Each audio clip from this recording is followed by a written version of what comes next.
এইবাৰ মাটি বেদখলত নামিছে ইছলামিক ছাত্ৰ সংগঠন। বিলাসীপাৰা চহৰত মাটি বেদখল আমচুৰ।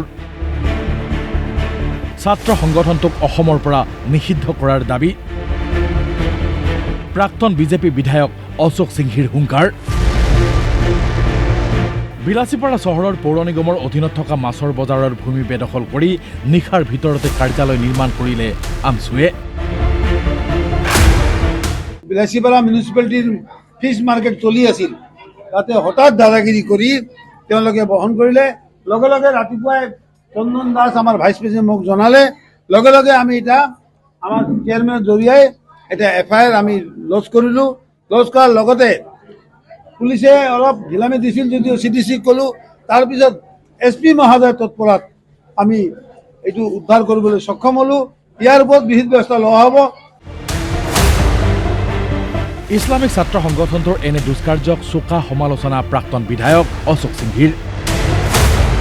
আমচুক নিষিদ্ধ ঘোষণা কৰাৰো দাবী। কিন্তু চৰকাৰী মাটি দখল কৰিব এনেকুৱা কাৰ্যক আমি গৰিহণা দিছোঁ আৰু আগন্তুক দিনত আমি চৰকাৰক কওঁ এই আমচু সংগঠনক অসমৰ পৰা বেন কৰি দিব লাগে বুলি আপোনালোকৰ জৰিয়তে আহ্বান জনালোঁ। অশোক সিংঘিয়ে শুনা মাত্ৰে উচ্ছেদৰ ল'লে নেতৃত্ব। পিছে আৰক্ষীক অৱগত কৰা স্বত্তেও হেনো চলোৱা নাছিল তাৎক্ষণিক অভিযান।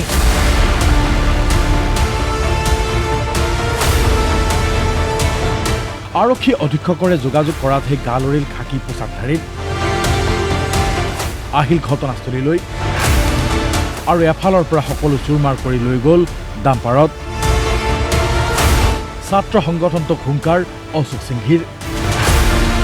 কেনেকৈ দমন কৰা যায়, 2026-ত বিজেপি কেনেকৈ ৰোধ কৰা যায়, এইবিলাক অসামাজিক কাম তেওঁলোক কৰিবলৈ আৰম্ভ কৰিছে।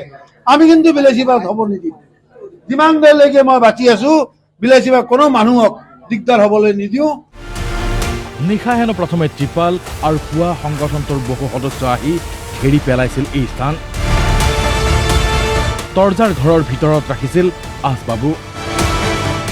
মানে লাহে লাহে লাহে লাহে সিহঁতে ত্ৰিপাল লগাই আছে, তাৰপিছত আকৌ বেৰা নি আছে, আকৌ মানে মানুহ আহি আছে ভিতৰত, মানে কৈ আছে মাটি পেলাম। আমাৰ আমচুৰ লিখা আছে আমচুৰ এইটো অফিচ হ'ব নেকি। বিলাসীপাৰাৰ পৰা বাপ্পা চৰকাৰ ৰিপৰ্ট DY365।